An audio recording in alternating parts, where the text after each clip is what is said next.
এসেছে একটা নতুন ভিডিও নিয়ে। আর আজকে যাকে নিয়ে কথা বলতে এসেছি সে হচ্ছে নান আদার দ্যান আমাদের ওয়াইটির পাল পরিবারের স্বনামধন্য পালগিন্নি। তো পালগিন্নির কালকে কমিউনিটি পোস্ট, যেই কমিউনিটি পোস্টে অত্যন্ত দুঃখের সাথে সিম্প্যাথি কার্ড গেন করে একটা কমিউনিটি পোস্ট করেছেন কি না আমাদের চিঙ্কি মাসির কি হচ্ছে, মানে ওর নাম কি বলে, জামাই ষষ্ঠী আর হলো না। 3 বছর জামাই চলে আসলো, কিন্তু এই 3 বছরের মধ্যে একবারও জামাই ষষ্ঠী পালন করতে পারলো না। তাই তারই দুঃখে আমাদের চিঙ্কি মাসি কি করলো না, কমিউনিটি পোস্ট দিল। কমিউনিটি পোস্টে কি লিখলো দেখুন। আজকে এদের বাড়ির সম্পর্কের কথা ভাবুন, যে মেয়েও বাড়ির মধ্যে রয়েছে, মেয়ে বাড়িতেই রয়েছে, মা কমিউনিটি পোস্টের মাধ্যমে নিজের মনের ভাব প্রকাশ করছে মেয়ের কাছে, যে মনার জন্য আমি এতদিন ধরে সর্ব জায়গায় এগিয়ে গেছি, কিন্তু আমি কোনো জায়গায় সব জায়গায় গিয়ে অপমানিত হয়েছি, মাথা নিচু করেছি, গিরগিরিয়েছি, তবু আমি মেয়ের সংসার করাতে পারলাম না। আজকে মা জামাই এবং কি বলেছে নিজের বরের মধ্যে, শ্বশুর এবং জামাইয়ের ইগলের লড়াইতে, ভাবুন এরা হচ্ছে কি বলবো সোশ্যাল ইনফ্লুয়েন্সার, সামাজিক কি বলবো সমাজকে এরা কি দিচ্ছে। এরা বলছে যে কি এ হচ্ছে জামাই আর শ্বশুরের ইগল লড়াইকে বলছে ইগলের লড়াইতে উনি পুরো একেবারে ফেলিওর হয়ে গেল। তো আমাদের চিঙ্কি মাসি একদম ফেলিওর, কিচ্ছু করতে পারলো না জামাই আর এই শ্বশুরের ইগল লড়াইতে। তা বলছি চিঙ্কি মাসি, এই যে জামাই ষষ্ঠী, এই 3 বছরে জামাই ষষ্ঠী কেন হলো না, এই প্রশ্নটা কখনো কোনো সময় নিজের মনের মধ্যে জাগ্রত হয়েছে? যে সবার বাড়িতে মেয়েদের বিয়ে হয়ে যায়, মেয়েদের জামাই আসে। আজকে তুমি বলছো যে আমি জামাই ষষ্ঠী করতে পারলাম না, সবার ঘরে জামাইরা আসবে, আমার বাড়িতে জামাই আসবে না, এর যে কি দুঃখ, এই দুঃখ আমার আর রাখার জায়গা নাই। আজকে তোমার ওই দুঃখ দেখার পরে ভিউয়ার্সরা গিয়ে যাচ্ছে তাইভাবে জুতানো জুতিয়েছে কালকে কমিউনিটি পোস্টের নিচে সাধারণ লোকরা গিয়ে জুতিয়েছে। আগে আপনার বাদর মেয়েকে ঠিক করুন, তারপরে আপনি অন্যের ছেলের ইস্যু করবেন। আমরা তো আজকে সোশ্যাল মিডিয়ায় দেখছি, আজকে ছেলের বাড়ির লোক খারাপ, ছেলে খারাপ, ছেলের মা খারাপ, বাবা খারাপ, সবাই খারাপ, 14 গোষ্ঠী খারাপ। কিন্তু আজকে প্রতিটা দিন, আজকে দেখুন তো প্রথম থেকে যদি দেখুন, সেকেন্ড এইবার যে ঝিমি গেল শ্বশুর বাড়িতে, ওদেরকে জোর করে দিয়ে আসলো, তারপরেও কিন্তু রিতমরা মেনে নিল। তারপরে রিতমের মা মেনে নিল, রিতমের মা নিজেদের দিক থেকে যতটা পরিমাণ চেষ্টা করা যায় করলো। তারপরেও আমরা লাস্ট ভিডিওতে কি দেখেছিলাম, যে রিতম কি করতে গেছে, খাট অর্ডার দিতে গেছে, এবং সেইখানে আমরা লাস্ট ভিডিও দেখলাম খাট অর্ডার দিয়েছে, সেইখানে টাকাও অ্যাডভান্স করে এসছে, 2 দিনের মধ্যে খাট দেবে। তার মধ্যেই বাড়িতে আসার পরেই এই রকম একটা ঝামেলা ঝঞ্ঝাট তৈরি হলো, এবং সেইখানে দাঁড়িয়ে কি হলো, মেয়েটা শ্বশুর বাড়ির থেকে বাপের বাড়ি চলে আসলো, বাবা সঙ্গে সঙ্গে গাড়ি পাঠিয়ে দিল। আজকে বাবার এত ইগো, জামাইকে মানবো না মানবই না। যতবার আমরা দেখেছি রিতম যতবার মাথা ঝুঁকিয়েছে, যতবার, সাধারণত তো সত্যি কথা বলবো এদের ভাগ্য অনেক ভালো, যে এদের এত তেবার সহ্য করেও আজকে রিতমরা মাথা ঝুঁকিয়েছে। সাধারণ বাড়িতে বিশ্বাস করুন, মেয়ের বাড়ির লোকরা শ্বশুর ছেলের জামাইয়ের বাড়ির লোকরা এত মাথা ঝোঁকায় না। বর্তমান সমাজেও যেসব মেয়েরা চাকরি করে দেখুন গিয়ে, তারাও নমস্কার স্যার, নমস্কার ম্যাডাম করে শ্বশুর বাড়িতে সংসার করছে, আজ্ঞে হুজুর জি হুজুর করে সংসার করছে, মুখ থেকে একটা আওয়াজ বের করতে পারে না, এমনও পরিস্থিতি আছে। সেখানে আজকে রিতমরা তারপরেও মেনে নিল, তারপরেও ওই বাড়িতে গিয়ে সমস্ত কিছু সব নর্মাল হয়ে গেল, তারপরেও এই সব সমস্যা। এবং যখনই জামাই শ্বশুর বাড়িতে, শ্বশুর যা শর্ত দিচ্ছে সমস্ত শর্ত মেনে নিচ্ছে, কি না আমাকে মেয়েকে আগে রেজিস্ট্রি করতে হবে। ঠিক আছে, তাই সই রেজিস্ট্রি করব, কিন্তু রিতম বলেছে আমাকে একটা সময় দিতে হবে, আমাকে একটু সময় দিতে হবে, আমাদের বিবাহবার্ষিকীর দিনকে আমি রেজিস্ট্রি করব। কেন বলেছে? আজকে এই মেয়েটার মানসিক স্থিতি ঠিক নেই। আজকে এই মুহূর্তে একরকম কথা বলে, 2 মিনিট পরে আরেক রকম কথা বলে। প্রত্যেকটা মানুষকে নাকে দড়ি দিয়ে ঘোরানোর মেন্টালিটি রাখে এই মেয়ে এবং মেয়ের মা। মানুষকে ব্যবহার করব, ছুঁড়ে ফেলে দেবো, ব্যবহার করব, ছুঁড়ে ফেলে দেবো। এদের কাছে সম্পর্কের কোনো মূল্য নেই, কোনো মূল্য নেই। আজকে মা বাবা মেয়ে তিনজনকে বিক্রি করে খায়। ভাবুন তো, তাদের কাছে অন্য লোকরা কি মানে রাখবে? আজকে স্বামীকে ভালোবাসি ভালোবাসি ভালোবাসি করে হেদিয়ে মরে গেল। পুরো সোশ্যাল মিডিয়া ওর দুঃখে কেঁদে কেটে অস্থির হলো। সত্যি মেয়েটা পাগলের মতন তার হাজব্যান্ডকে ভালোবাসে, তার হাজব্যান্ডের জন্য চ্যানেল উড়িয়ে দিল, তার হাজব্যান্ডের জন্য হাত কেটে একেবারে একসার করলো। আমরাও তাই ভাবলাম, সত্যি মেয়েটা আর যাই হোক স্বামীকে প্রচুর ভালোবাসে, স্বামীর কোনোদিনও এই মেয়ে ক্ষতি হতে দেবে না। এই মেয়ে পৃথিবী ইধার সে উধার হয়ে যাক, রিতমের ক্ষতি কোনোদিনও ঝিমি থাকতে রিতমের ক্ষতি হবে না। প্রত্যেকটা ভিউয়ার্স বিশ্বাস করা শুরু করলো। আজকের ডেটে তাদের বিশ্বাসের মুখে পুরো ঝামা ঘষে নুরো জেলে দিয়েছে এই মেয়ে। হ্যাঁ, আজকে প্রত্যেকটা ভিউয়ার্সকে বুঝিয়ে দিয়েছে ওর ওটা ভালোবাসা নয়, ওটা ছিল রিভেঞ্জ। কিসের জন্য? এক হচ্ছে ওর স্বামীর লাইফে তার প্রথম স্ত্রীর আধিপত্য সহ্য করতে পারছিল না, মেনে নিতে পারছিল না। ওই মেয়েটাকে সরাতে হবে ওর জীবন থেকে, ওই মেয়েটাকে দেখাতে হবে, দেখ তোর থেকে আমি ওকে বেশি ভালোবাসি, তোর ভালোবাসা মিথ্যে, আমার ভালোবাসা সত্যি, আমি ওকে হাসিল করে দেখাবো আর তুই জ্বলবি। এই জিনিসটা দেখানোর জন্য এবার এই মেয়েটা ঢুকেছিল এর বাড়িতে। যদি সত্যি ভালোবাসতো তাহলে আজকে রিতমের চ্যানেল বন্ধ করে দেওয়ার জন্য, রিতমের নামে কেস করার জন্য যখন কারা এসছিল সেখানে গিয়ে এই মেয়ে তাদের তো মানে সঙ্গে থেকে তাদেরকে উৎসাহিত করতে পারতো না বা এগ্রি হতো না। বা ওর মা যখন রিতমের নামে বিভিন্ন রকম কেস কামারি এইসব করছে বা সেখানে রুখতো বাবা মাকে। আজকে রিতমের চ্যানেল বন্ধ, সে কি করছে? বাড়ি এসে দিব্যি বাবা সিঁদুরের ঘটা দেখলে, মানে বললাম তো, যারা সত্যি স্বামী পরম মানে পতিব্রতা নারী যারা, তারাও মনে হয় এইরকম সিঁদুর পরে ভণ্ডামি দেখাতে পারে না। দেখবেন যেই সব মেয়ে ছেলেরা মানে কি বলবো স্বামীর প্রতি ভালোবাসার বিন্দুমাত্র লেশ নেই, তাদেরকে সিঁদুর পরে একদম ল্যাপটি করে এই মাথা থেকে ওই মাথা পর্যন্ত সিঁদুর পরে বোঝাতে হয়, দেখো ভাই আমি কত সতীসাধ্যী নারী। এর পরিস্থিতিও হয়েছে তাই। আজকে স্বামীর নামে দেখা নেই, স্বামীর ভালোবাসার দেখা নেই, স্বামীর প্রতি আবেগ ভালোবাসা সহানুভূতি প্রেম কিচ্ছু নেই, বিশ্বাস কিচ্ছু নেই। কি হচ্ছে? সেখানে সিঁদুরের ঘটা চলছে, মাথা ভর্তি সিঁদুর নিয়ে রিলস বানানো হচ্ছে। ওইদিকে স্বামীর যার জন্য সিঁদুর পাড়া তার কোনো সম্মান নেই। আজকে জামাই ষষ্ঠী কেন হলো না? সবার বাড়িতে জামাই আসছে, ওনার বাড়িতে জামাই আসছে না। উনি অনেক চেষ্টা করেছিল, এই মনের দুঃখে উনি তো বনে যেতে পারছেন না, তাই মনের দুঃখে উনি আর এই বছর জামাই ষষ্ঠী উনি ওনার বাপের বাড়িতে যাবে না, ওনার জামাই ষষ্ঠীটা উনি পালন করবে না, মানে উনি ওনার হাজবেন্ডকে নিয়ে জামাই ষষ্ঠী পালন করবে না মেয়ের দুঃখে। আজকে রিতম কিন্তু বলেছিল যে আমি যাব, আমি জামাই ষষ্ঠী পালন করব, কিন্তু ওর বাবাকে আমাকে নিমন্ত্রণ করতে হবে। আচ্ছা বলুন তো, এটা কি খুব অন্যায় চাওয়া?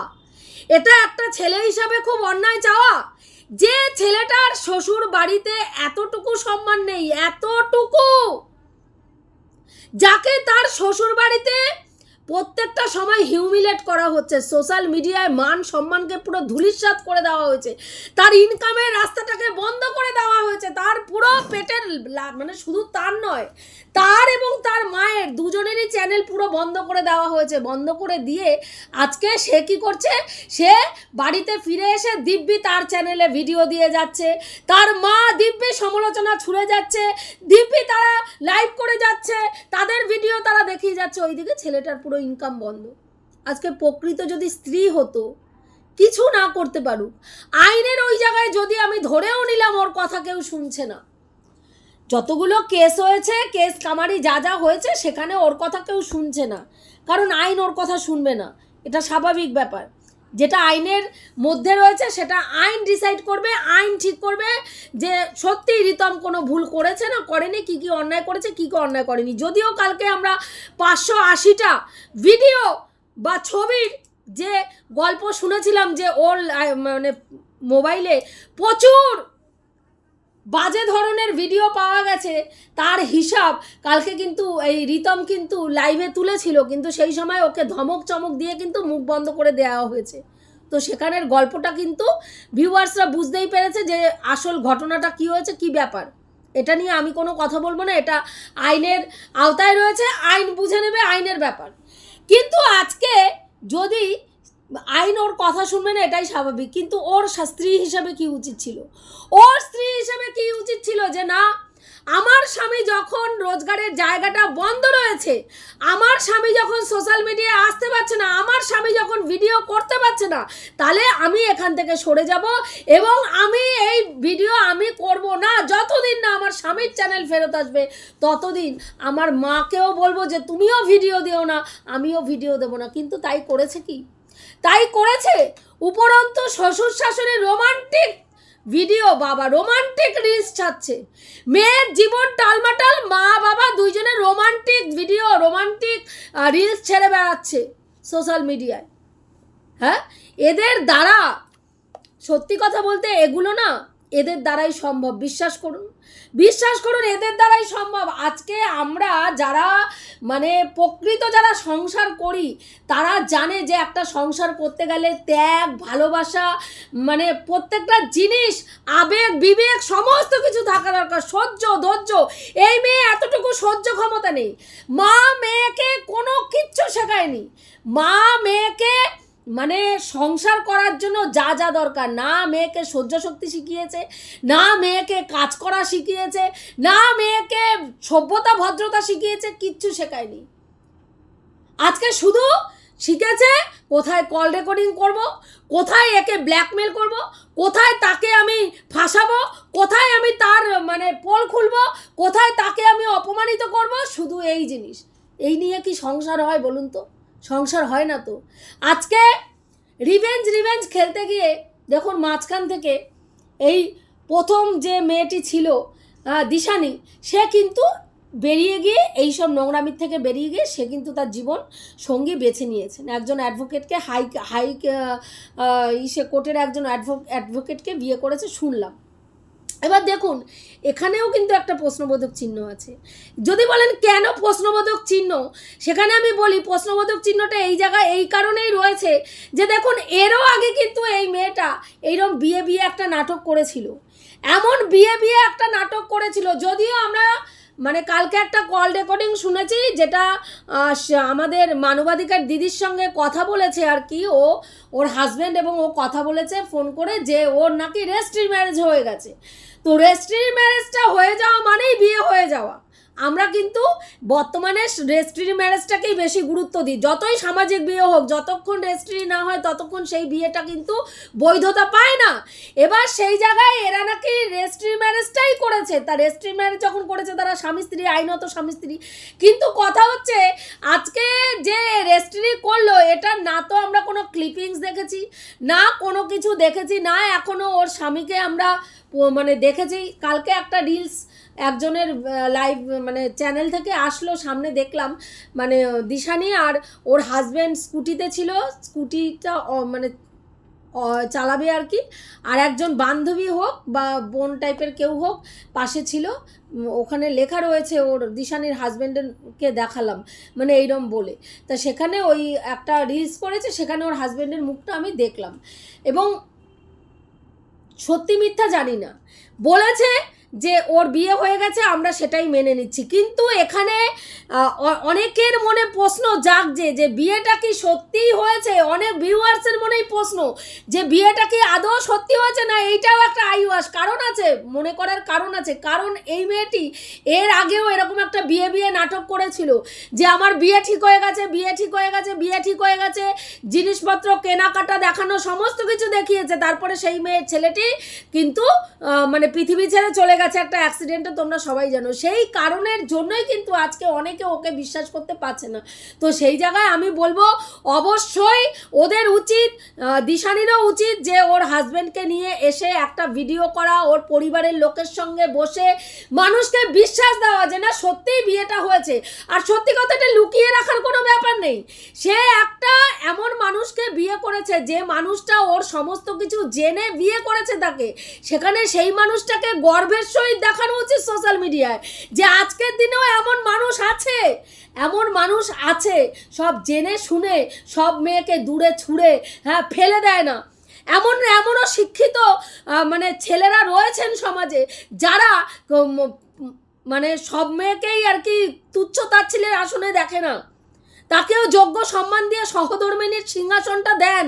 এরকম পুরুষও আমাদের সমাজে আছে। সেটা দেখানোর জন্য হলেও এই ছেলেটিকে আমার মনে হয় সোশ্যাল মিডিয়ায় একবার দিশানির দেখানো উচিত না বর্তমান সমাজেও এরকম মানুষ আছেন, এরকমও সুপুরুষ আছে যে যারা অসহায় মেয়েকে, যারা মানে কি বলবো ভটকে হয়ে মানে বিপথে চলে গেছে, মানে পরিস্থিতির বশবর্তী হয়ে বিপথে চলে গেছে যেই সব ছেলেমেয়েরা, তাদেরকেও সঠিক রাস্তায় ফিরিয়ে আনার জন্য এমনও কোনো দেবদূত আছে এখনও, এরকম দেবদূতের মতন মানুষরা যারা এসে হাত ধরে সঠিক রাস্তা দেখিয়ে দেন।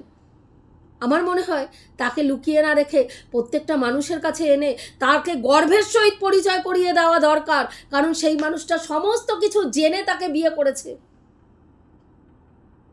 আর আজকে আপনারা দেখুন যে আমার যথেষ্ট সন্দেহ যে এই মেয়ে এর পরে রিতমের কাছে আর ফেরত যাবে কিনা, সন্দেহ আছে। কারণ ও অ্যাকচুয়ালি রিতমের সঙ্গে সংসার করতে যায়নি, ও গেছিল রিভেঞ্জ নিয়ে রিতমের জীবনটা পুরো ছন্নছাড়া করে দিয়ে আসতে, সেটাও ও করতে সক্ষম হয়েছে। আজকে রিতম দেখুন না ঘরের না ঘাটের, যাকে নিয়ে এত সমস্যা সেই মেয়েটা তার জীবন আর নতুন জায়গায় একটা বিয়ে করে নিয়েছে, তার জীবন শুরু হয়ে গেছে, নতুন গতিতে তার চলছে। রিতমের ওয়াইফ তাকে ছেড়ে চলে গেছে, রিতম একা পড়ে রয়েছে, মান সম্মান সমস্ত কিছু শেষ করে আজকে ছেলেটা নিজের রোজগারের জায়গা নষ্ট, নিজের মান সম্মান কিচ্ছু নেই, নিজের স্ত্রী চলে গেছে, আজকে সে শূন্য হয়ে ঘরে বসে রয়েছে, ঠুটো জগন্নাথ হয়ে বসে রয়েছে। আর মেয়েটি গিয়ে ওখানে গিয়ে নিজের মতন রিলস করছে, ইনস্টাতে রিলস, ফেসবুকে রিলস, ওর নাম কি বলে আপনার এই যে ইউটিউবে রিলস, এই করে বেড়াচ্ছে। জানি না এই মা মেয়ের এর পরবর্তীকালে আরো কোন ছেলের জীবন নষ্ট করবে। আজকে রিতমের এই পরিস্থিতি হলো, সেখানে এই মেয়েটি কিন্তু দেখুন মেয়েটির মতন জীবনযাপন করছে। এবং দেখবেন আজকে দিশানি যখন বিয়ে হয়ে গেছে, এই মা মেয়ে এটা নিতে পারবে না, এবং মা মেয়ে এটা নিতে না পেরে আজকে দেখবেন রিতমের কাছে তো ফিরে আসবেই না। এবার চাইবে কি বলুন তো, রিতমের থেকেও ভালো, মানে দিশানি যেরকম একটা জোগাড় করেছে হাইকোর্টের অ্যাডভোকেট, সেই রকম ধরে একজনকে ও পাকড়াও করবে বা মেয়েকে বিয়ে দেবে, এই টিপাল এটা এখন চিন্তা করবে। কিন্তু ওনাদের এইটুকু মানে সেন্স নেই যে কাককে ময়ূরের পেখম লাগিয়ে দিলেই কাক ময়ূর হয়ে যায় না। কারণ দিশানির কিন্তু একটা শিক্ষা রয়েছে পেটে, দিশানির একটা শিক্ষা রয়েছে, দিশানির সভ্যতা ভদ্রতা রয়েছে, যেটা এই মেয়েটার মধ্যে নেই। আজকে পরিস্থিতি এমনভাবে জটিল হয়ে আজকে একটা জিনিস পরিষ্কার হয়েছে, আমরা বারবার যেটা বলছিলাম যে এই মেয়েটা ট্রাম্প কার্ড খেলছে, এই মেয়েটা অত্যাচারিত নয়, এ নির্যাতিতা নারী নয়, এ নির্যাতন করা নারী। এ যেখানে যাবে নির্যাতন করবে, একে নির্যাতন করতে কেউ পারবে না, এ নির্যাতন করে চলে আসবে যেই পরিবারে যাবে। আজকের ডেটে কিন্তু সেই জিনিসটা প্রত্যেকটা ভিউয়ার্সের কাছে একদম জল করে পরিষ্কার হয়ে গেছে যে না সত্যি রিতম রায় এর ওপর অত্যাচার করেনি, রিতম রায় বরং এর দ্বারা অত্যাচারিত হয়েছে। এটুকুই বলার ছিল বন্ধুরা, রাখছি। দেখা হবে নেক্সট ভিডিওতে। প্রত্যেকে ভালো থেকো, তনুশ্রীদির পাশে থেকো, আর দেখা হবে নেক্সট ভিডিওতে। এখনকার মতন রাখি।